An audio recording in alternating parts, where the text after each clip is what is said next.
Bonjour à tous. Le thème du jour est l'écomobilité. Est-ce toujours indispensable de prendre notre voiture?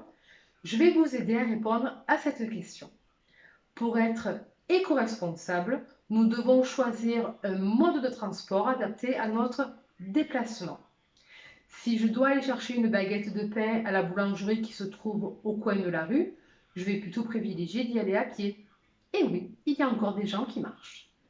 Si je dois aller chercher un timbre à la poste qui est située à 2 km de chez moi, je vais plutôt privilégier d'y aller en vélo. Cela sera plus rapide et en plus faire du vélo, à ce qui paraît, c'est bon pour la santé. Maintenant, il y a d'autres modes alternatifs pour pouvoir se déplacer. On va commencer par le covoiturage. Je vais mettre à disposition ma voiture et mon trajet pour d'autres passagers. Je vais décider du prix, de l'heure et de la date à laquelle je veux effectuer ce trajet. Je vais publier une annonce sur un site qui est dédié au covoiturage et ainsi ça réduira mon coût de trajet et ça réduira le coût du trajet des autres passagers aussi.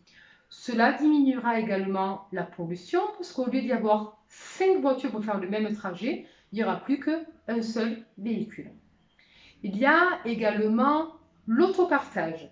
L'autopartage, c'est plusieurs personnes qui peuvent louer un véhicule en libre service. Dans un premier temps, il faudra que je m'inscrive sur une plateforme dédiée à l'autopartage.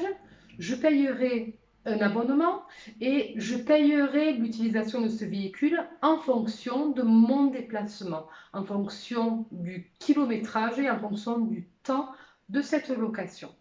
Cela va réduire le coût parce que je prendrai ce véhicule que en fonction de mes besoins et cela diminuera également la pollution. L'avantage, c'est que comme je n'aurai pas de propre véhicule, ça va me coûter moins cher en entretien et dans le prix de cette location sera compris le carburant du véhicule, l'entretien du véhicule et l'assurance. Les seules choses qui ne seront pas comprises, c'est le péage si je suis amenée à prendre l'autoroute et ne sera pas compris aussi le paiement des stationnements qui seront payants. Ensuite, on a de l'intermodalité. Dans le mot intermodalité, vous avez inter qui veut dire plusieurs. C'est plusieurs modes de transport. Pour cela, je stationnerai mon véhicule dans un parking qui s'appelle un parc relais. En général, ces parkings sont gratuits. Je n'aurai juste qu'à payer le ticket ou du bus ou du tram. Voilà, maintenant je vous ai aidé à répondre à cette question. Vous n'avez plus qu'à choisir votre mode de transport en fonction de votre déplacement. Je vous dis à demain pour une prochaine vidéo et n'oubliez pas, on s'abonne.